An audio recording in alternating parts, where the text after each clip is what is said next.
Am I wrong for forcing my wife to go back to work or do household chores? I and my wife have been married for 3 years. She lost her job 2 months back and then was going to interviews and all that, but when she couldn't clear those interviews, she decided she just didn't want to keep trying to look for a job. She said she wants to be a stay-at-home wife. Okay, no problem, but a stay-at-home wife does majority of the household chores. However, my wife doesn't cook, she basically just reheats leftovers from the night before that I would have cooked. I cook dinner every night, so she just reheats those leftovers. Cleaning, I don't remember the last time she vacuumed or mopped the house. The house is a complete mess. There's dirt everywhere. She doesn't go get groceries, because apparently she doesn't want to carry the heavy bags. I do laundry, grocery shopping, bathroom cleaning, yard work, throwing trash, washing dishes, and everything else. It all came to a breaking point yesterday when I came home from work to dirty dishes, a messy house, and she said that she had been waiting for me to come home and make dinner. She could have made dinner because she was just watching TV. But no, she didn't do any of that because she expected me to come home and do everything.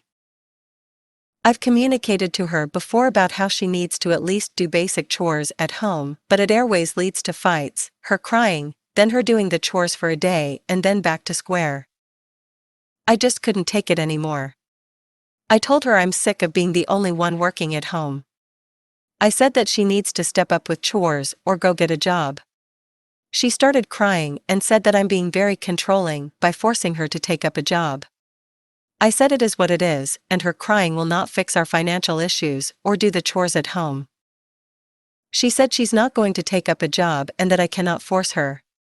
So I said, fine, you know what, since you don't want to work, we will no longer have any luxuries at home, no Netflix, cable TV, other subscriptions, internet, no more using the car, use the bus, no more outings, buying clothes only in thrift stores, and no ordering food online. I also said that apart from house purchases, sanitary products, necessities, and medical emergencies, she has to run all other purchases by me. Also, no more expensive makeup, she can buy it at the dollar store or at Walmart if she really needs it.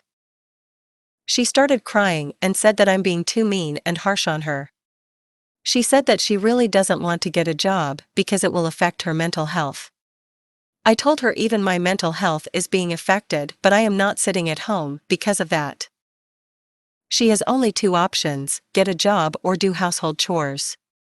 She told me to go sleep on the couch because I was being a jerk to her. I refused and told her it's my bed too and I will not be leaving it. She then went to sleep on the couch. This morning, she complained of a sore back and body pain. Am I the AH?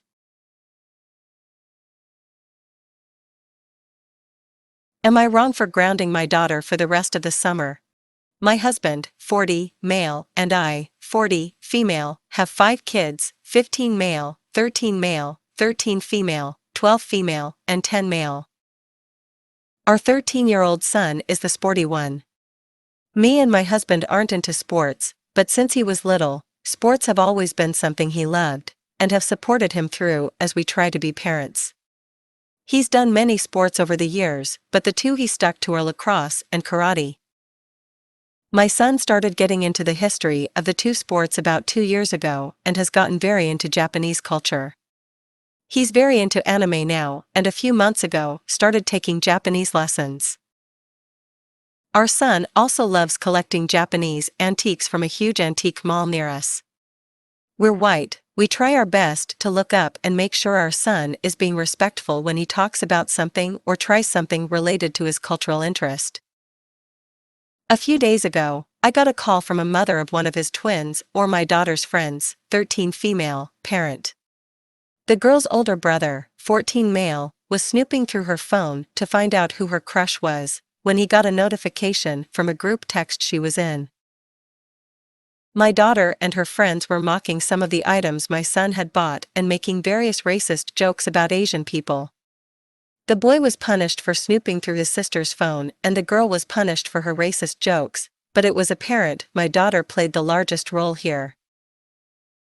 After finding out, I told my husband and we were both very angry. Our daughter was at a friend's house when we found out, and when she got home, we had a talk with her and she kept saying it was no big deal and made mean comments about her brother. We then got her brother, told him what happened, he started crying, he's very emotional, and asked to FaceTime his friends so he could vent. She didn't want to apologize for any of the hurtful stuff she said. As a result of her behavior, we decided to ground her for a month, which is about when school starts. She can't see her friends or use her phone. We are also giving her allowance to her brother for a month. He can put more money to buying more stuff he likes, which she mocked. We also bought a middle school level book on Japanese history and culture that we're gonna quiz her on when she finishes. When my parents found out, they said we were being too harsh on my daughter and our daughter is giving us a hard time and calling us names. Am I the AH? Am I wrong for having high expectations for my bachelorette party? I, 25 female, am getting married to my wonderful fiancé, 31 male, this fall. A week ago, I had a bachelorette party. While most girls dream of their weddings, I dreamt about my bachelorette weekend. I put a lot of planning into this weekend, made a lot of phone calls, reservations, everything basically. For Thursday night to Sunday morning, me and 25 of my closest girlfriends rented a house. From the start, it was a disaster. I had told my girls to get to the house early on Thursday so they could decorate and set up before I got there. Well, I got to the house at 3 and they weren't done decorating, so that bummed me out because I wanted that wow moment when I came in and saw the setup. I felt robbed, but we still had a decent first night. Friday, I woke everyone up at 7 a.m. to make breakfast and get ready because we had a packed day: vineyards, boat, lunch, happy hour drinks, then dinner and the clubs. I was getting shaded on all afternoon because people said they were being rushed from place to place and had to carry changes of clothes all day, but we only had limited time in this city and I wanted to make the most of it. Saturday was worse. We had brunch at 9 a.m. and no one was awake in time, so it only ended up being me and a few loyal bridesmaids. We went shopping after for a few hours, and when we got back to the house no one was even apologetic, even though I was close to tears all day. The last straw for me was later that night when we were going to dinner and nobody was wearing the matching shirts we got for the weekend. People wanted to wear their own stuff, but that's not what we agreed on, even though my MOH notified everyone. At that point, I said F it, this weekend was ruined, and locked myself in my room to cry. It was even worse when I came out a few hours later and half the girls had gone out anyway, without me, aka the actual bride. I ended up driving home early on Sunday and left the house a mess for the girls to pick up because I was so upset. Now it's been almost a week, no one has really texted me except some bridesmaids and MOH.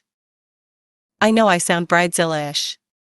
But these are supposed to be my friends and we were supposed to celebrate me all weekend and I felt neglected and I'm just really upset. I understand these expectations may seem like a lot, but I made my expectations clear to the group and they just let me down so bad. Tell me, am I the AH?